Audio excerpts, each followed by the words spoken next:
자유소국민운동본부 이사장이십니다. 우리 이두호 선생님을 소개하겠습니다. 열공!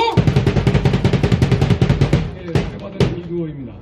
우리 정청옥 시사가 10번을 통하고 그 중에서 세월호 문제를 집중적으로 얘기를 했습니다만은 제가 3월 4일 날 무슨 진정을 했느냐면은 자, 이 상태로 가서는 김정은이가 NLL을 무시하는 발언을 했지 않습니까? 이거 그냥 둬서는 안 된다. 이거야말로 일종의 내란을 얘들이 핵착할지도 모른다. 그러니까 선거를 앞두고 매번 그 북한은 도발을 했습니다. 이번 도발은 예사롭지 않다. 그래서 국회의장한테 이 선거를 제대로 공명정대하고 북한의 도발을 막을 수 있는 방법이 뭐냐? 안보는 여야가 없다고 당신이 그동안 얘기했잖아. 그러니까 여야가 협의해가지고 사전투표 폐지하고 수개표하라는 쪽에 진정을 냈습니다. 그래서 답변은 없습니다만은 이것은 지금 윤석열 대통령을 탄핵하기 위한 지금 어떤 스텝일지도 모른다. 저는 그런 생각을 하고 일단 그렇게 던져가지고 저들이 아마 제가 본 그 진정서를 보면은 어이쿠 할지 모릅니다. 어이쿠. 그래서 뭔가 경고를 지금 제가 했다는 말씀을 드리면서 오늘 4.15 총선을 어떻게 하면 4.10 총선을 어떻게 하면 우리가 제대로 알겠느냐, 얘들이 음모를 알겠느냐, 이런 쪽에 말씀을 드리겠습니다. 이 선관위가 지난 연말에 나름대로 먼저 종래보다 개선됐다는 얘기를 4가지인가 내왔습니다. 그 중에서 수검표를 하겠다. 근데 많은 국민들이 수검표니까 수개표로 오해를 해요. 이건 전혀 아닙니다. 수검표는 개수기로 검표하는 대신에 수검표이기 때문에 이 순간에 투표지에 분류기 위해서는 조작이 들어갈 수도 있는 겁니다. 그 다음에 또 하나는 QR코드 그렇게 우리가 없애라고 했는데 이번에 없애겠다고 그랬습니다. 바코드로 하겠다고. 근데 바코드에 들어갈 수 있는 그 뭡니까 코드 용량이 증가됐대요. 그래서 이번 채택하겠다. 그런데 그리고 또 뭡니까 보관하는 장소의 CCTV 이런 등등은 직접으로 해킹 방지를 위한 기여하고 관련이 없다. 이거는 음모론적으로 하면 사탕발림이다. 그 사탕발림에 속지 맙시사 하는 측면에서 제가 이 자료를 만들었습니다. 자료가 부족하지 않았나요? 제가 말씀드린 내용은 우리가 해킹할 때는 해킹 통로가 있겠죠. 그 해킹 통로가 통신입니다. 그 통신을 어떻게 차단하느냐 문제. 그 투표 분류주의에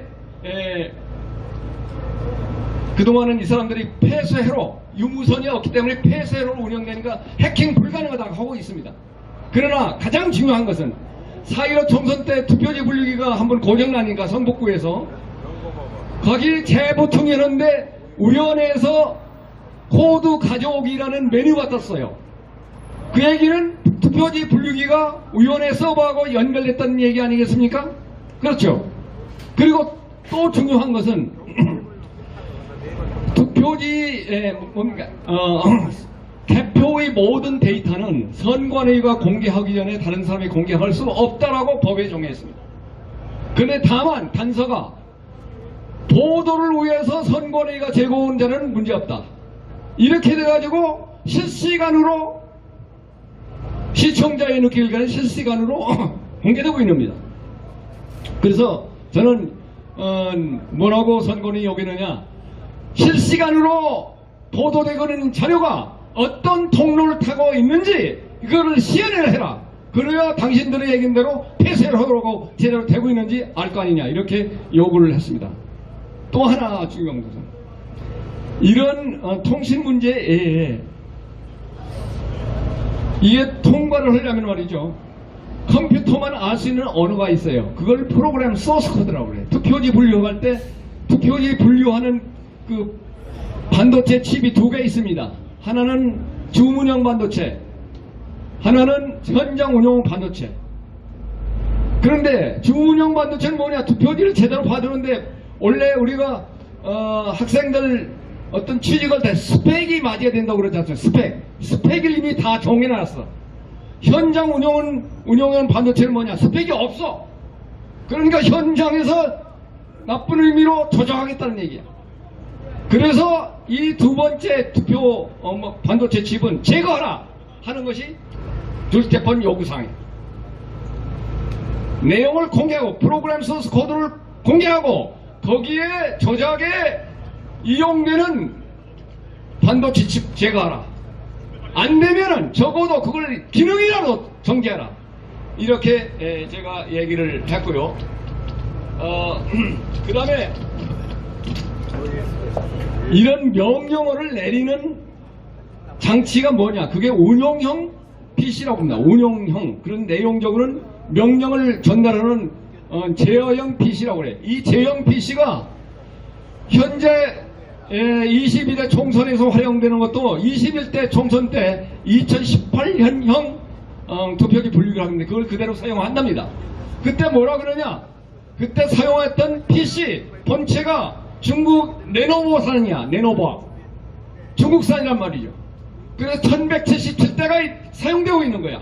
그거를 교체해야 되겠죠. 그러면 여러분 아시는 바와 같이 중국은 2018년과 달리 시진핑이 2022년에 3년임 하면서 대만을 통일하는데 평화 통일이 아니면 무력 통일을 하겠다고 선언을 했어요. 이런 판국이기 때문에 중국은 더 이상 우방국가가 아니에요. 적어도 적성국가고 가상적국입니다. 그렇죠? 그러니까 중국산 레노버 PC는 교체해야 된다. 제가 선관위에 이런 얘기를 했더니 언젠가 모르게 LG로 바꿨다고 그래요. 그래서 이번에 추가로 얘기는 LG도 화웨이하고 파트너 관계니까 믿을 수 없다. 교체하라. 이렇게 얘기를 한 겁니다. 그 다음에 아까 윤용 교수가 말씀드린 도장날인 문제입니다. 도장날인 문제. 아시지만 인쇄날인, 도장을 직접 찍는 도장날인, 이 두 가지 갈림길인데 인쇄날인은 시행규칙이 있다고 그럽니다. 그런데 191조 이 자료를 한번 보십시오. 5번에 들어가 있습니다. 시행규칙 191조 1항에 보면은 동시 선거할 때, 동시 선거는 지방선거하고 총선하고 같이 할 때입니다. 이런 때에도 투표관리관이나 사전투표관리관은 도장을 찍어야 된다고 딱 돼 있어. 그럼 이게 무슨 얘기냐? 모법에 의해서 도장 찍는 데는 강제조항이란 말이야. 이걸 시행규칙으로 만들 수 없다는 얘기야. 그러면 시행규칙 내용은 뭐냐? 딱 여러 가지 조항을, 앞뒤 조항을 볼 때 거소투표, 여러분들 거소투표가 뭐냐면 몸이 불편해서 투표장까지 갈 수 없어. 나는 여기 와서, 우리 집에 와서 사진 당신들이 투표지 보내줘 하는 것이 거소투표예요. 병원에 있는 사람들 위해서. 그 거소투표의 경우에는 투표관리관이 갈 수 없으니까 인쇄할 수 있다는 이런 얘기입니다. 따지고 보면.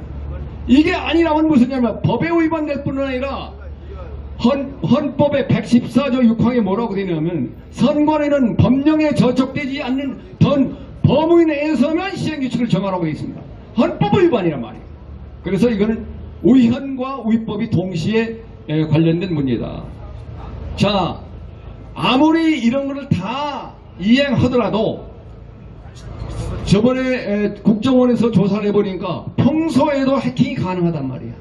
평소에 가능하다는 얘기는 투표지 분류기를 투표를 개표할 때뿐만 아니라 전후 다 해킹 가능성이 있으니까 이 서버를 감시하는 감시단을 조직적으로 편성해서 24시간 운영해야 한다. 이 6가지를 제의를 하고 19일날 보냈습니다. 이게 선관위에 보내가지고 아무래도 한 10일 이내에 앞으로 도착할 거예요. 그래서 다음 이때쯤 되면은 다음 토요일에는 제가 여러분들한테 선관위가 이러이러한 답을 했다. 그러니까 우리는 투표장에 나가서 무엇을 할 것인가 행동을 말씀드릴까 합니다. 이상으로 마칩니다.